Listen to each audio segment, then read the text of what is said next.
speaks on behalf of the Democratic Alliance in KwaZulu-Natal on education. Imran, so you were saying, I mean, is it merely a campaigning method to make the education department look bad, or is there a particular concern why you would have wanted a bit more detail around these vacancies?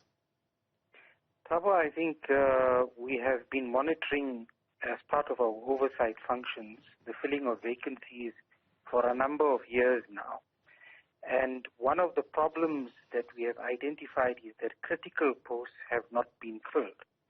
And so we have been sending repeated parliamentary questions to the MEC for Education over a period of time and engaging on the Education Portfolio Committee to ensure that there are teachers in classrooms.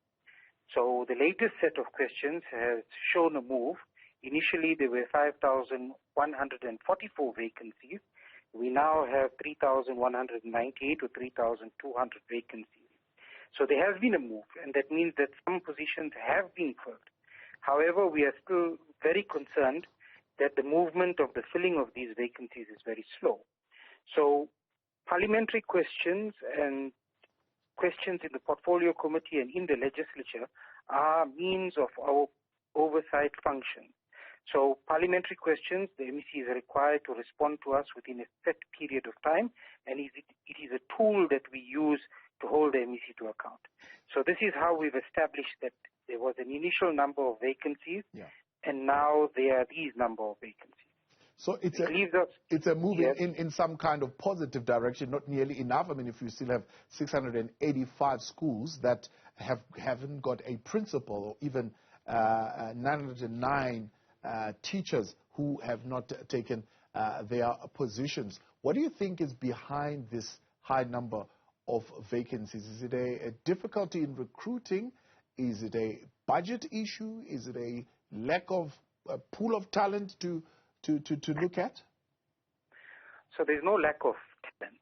I recently interacted with a group of 1,800 unemployed educators. So these are post-level 1 educators. So there's a vacancy rate of 909. And that can easily be filled because there's no lack of talent. People are sitting at home and twiddling thumbs. What is happening is because of the lack of these vacancies being filled, class sizes are increasing. There is something called a post-provisioning norm.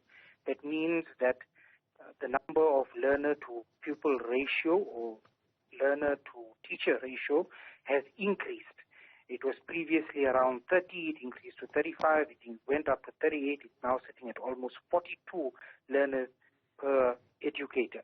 So it's increasing because of the inability to fill these vacancies. And the prolonged state of the lack of filling these vacancies results in unfair expectations when it comes to filling these vacancies, because principals, deputy principals, and HODs are in acting positions currently. So they expect that when you are filling these vacancies, that they will be filled using the people that are there at the moment. Some of these posts are actually funded. When we asked the HOD for education this in the Portfolio Committee, he said that these posts, for principals especially, were funded posts. That means that there was money for it. He can't tell us that there was no money for it. When he said to us, there is money for it. The question now begs is why, if the money is available, they are playing politics in the Department of Education as far as we are concerned and not filling these vacancies. So that is the one concern. The other thing is that if you look at 685 schools without principals, in the intervening period from the beginning of this year to now, only 52 have been made permanent despite the money being available. That means that those schools that don't have these senior management teams remain unstable.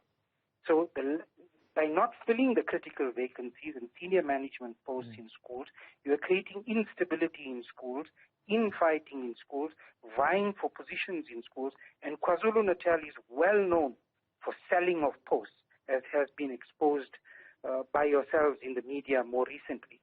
So these are some of the problems that arise out of not filling these vacancies that are actually funded for senior management. That means principals, deputy principals, and HODs. Yes, budget remains a problem, and the response to you with regards to why there is a problem with the budget is quite obvious. If it isn't, then let me spell it out. Money is being siphoned off from government and going into the pockets of the corrupt, and therefore less left to deliver services and fill critical vacancies in education, health, and other critical areas and departments in the country and in our province. Yeah. There is, however, one would say, a constant level of performance if you are to look at KwaZulu-Natal. I mean, in terms of the provinces, they normally around number 3, so 83% if you're looking at the matric pass rate.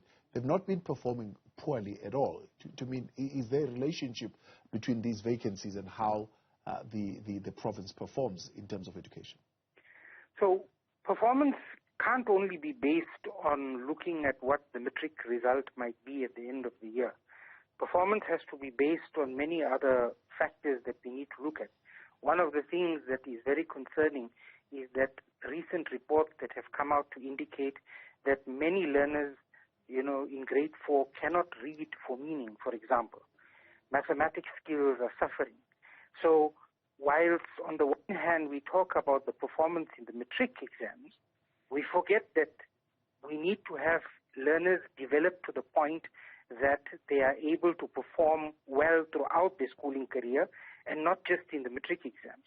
We forget that in between grade 1 and grade 12, which is the final performance that everybody looks at, is that there's a large number of learners that drop out for many reasons and don't come back to school. That is something that has not been addressed. All of those people that drop out are actually the true performance that we should be looking at. And also we should be looking at what we call the true matric pass mark, and not what the department just gives us the total number of learners that wrote and the total number of learners that passed. We need to look at the true performance in terms of the cohort of matric learners that actually passed, those that went in at grade 10 and those that were exited at grade 12. Now this is something that we will release in terms of information once the matric results come out. And that is an actual indication of whether learners have performed, what was the dropout rate, in other words, what was the retention rate, and what was the quality of education. That means the number of bachelor passes that have come out of the province. Dropout rate at 2022 sitting at 34%, not the highest dropout rate. If you look at the Northern Cape, 41.6%, Free State at 40%. The real pass rate, as you mentioned it, at 54.8% in 2022. Correct. Yes. So between 2021 and 2022, there was a movement in KwaZulu-Natal of only 1%. So when we did the calculations and we released those results, there was a movement of 1%. I don't know if you can call that real progress, but yes, it's progress nonetheless in that it improved by 1%. However, we again need to go back to looking at which of the provinces retained most of its learners, what they did to retain most of those learners, and also we need to also look at what was the maximum number of bachelor pass rates. Right. For me, when I look at those results, it was the Western Cape. Right. Appreciate your time, Imran. Thank you very much for coming on.